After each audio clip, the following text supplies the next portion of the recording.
Salam dan bahagia. Jumpa lagi dengan saya Suparno, calon guru penggerak angkatan 7 dari Kabupaten Klaten.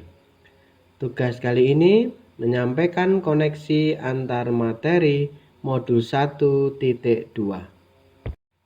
Saya didampingi oleh orang-orang hebat, yaitu pengajar praktek Bapak Sumaryata SPD dan fasilitator Ibu Ambar Widyaning Tias SPD MPD.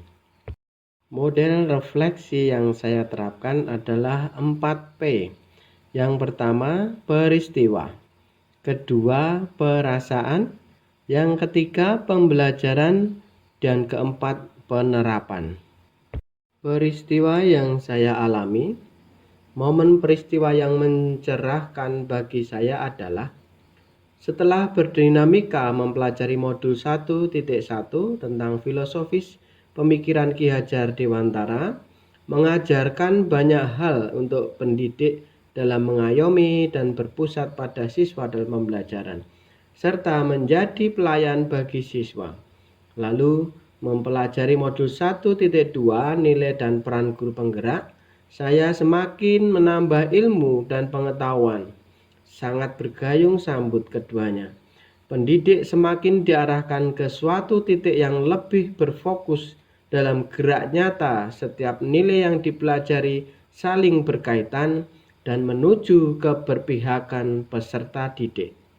Pada modul 1.2, gerak langkah pendidik lebih difokuskan juga untuk menjadi pemimpin pembelajaran. Saat momen itu terjadi, saya merasa pada masa proses pembelajaran itu, saya merasa seperti tumbuhan yang hampir layu, yang membutuhkan asupan air dan nutrisi. Saya merasa ilmu, nilai-nilai penggerak, dan penerapan bagi saya merupakan tetesan air yang sangat saya butuhkan. Setelah sedikit demi sedikit mendapatkan pengajaran mengenai nilai-nilai guru penggerak, saya sangat bersyukur, bahagia. Sebagai pendidik, saya masih merasa kecil, merasa belum mampu, dan masih minim pengalaman. Saya harus banyak belajar dan terus mengasah ilmu, memperbaiki dan memperkokoh diri. Saya juga tergugah untuk membagikan ilmu yang saya dapat dari materi demi materi. Pengalaman dalam pembelajaran.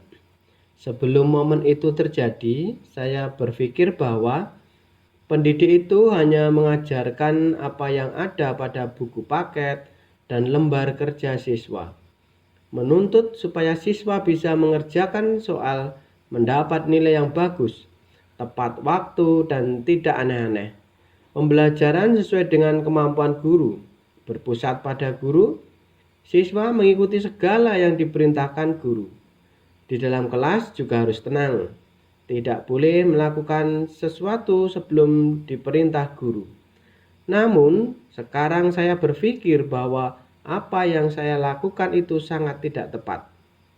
Setelah mempelajari materi dari modul 1.1 dan modul 1.2, saya harus mengkaji ulang dan dalam pembelajaran.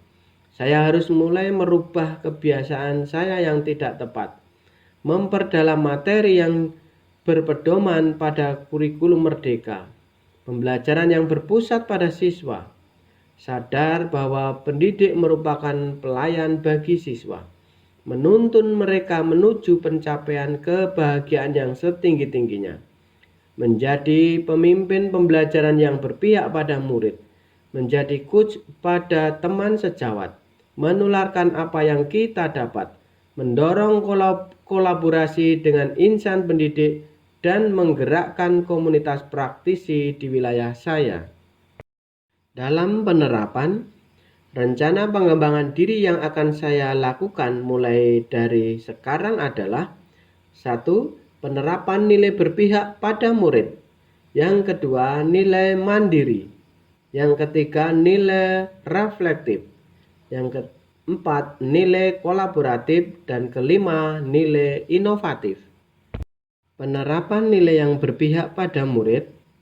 Pembelajaran itu berpusat pada siswa, membuat kesepakatan bersama siswa, mendengarkan keinginan mereka, berbaur dan mau membuat hubungan antara pendidik dan peserta didik dengan harmonis, menyingkirkan ego serta harus selalu gembira.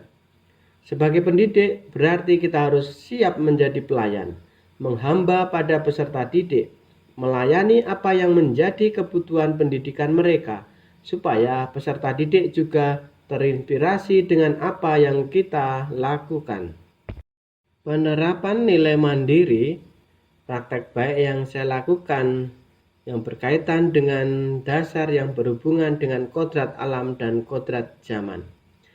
Kita harus mampu menyelesaikan tugas dan tanggung jawab tanpa bergantung dengan orang lain, dengan membekali diri dan kemampuan supaya dalam mengambil keputusan tepat dan efisien. Dalam mandiri juga kita harus memiliki semangat untuk mengembangkan diri dengan mengikuti pelatihan tanpa harus menunggu perintah dari atasan. Sebagai contoh, mengikuti diklat atau bintek secara daring. Nilai reflektif. Melakukan evaluasi diri terhadap pembelajaran yang telah dilaksanakan dengan memberikan kesempatan kepada peserta didik dan teman sejawat untuk memberikan umpan balik kepada kita. Juga memberikan penguatan pada siswa untuk bisa melaksanakan proses kegiatan pembelajaran yang berkaitan dengan apa yang telah dipelajarinya. Kita harus juga menjalin nilai kolaboratif, yaitu dengan berkolaborasi dengan teman sejawat maupun komunitas praktisi untuk semakin menambah wawasan dan perbendaharaan serta menyatukan tujuan. Berkolaborasi dengan wali murid untuk memantau perkembangan peserta didik dan membangun komunitas terkait dengan kegiatan sekolah. Yang terakhir, nilai inovatif. Kita bisa menggunakan pembelajaran berbasis IT, yaitu contohnya menggunakan video pembelajaran, memanfaatkan tablet, PPT, dengan Canva, dan media lainnya. Menerapkan pembelajaran yang inovatif dengan contoh memanfaatkan lingkungan sebagai media pembelajaran, menggunakan model dan metode yang bervariasi. Demikian yang bisa kami sampaikan.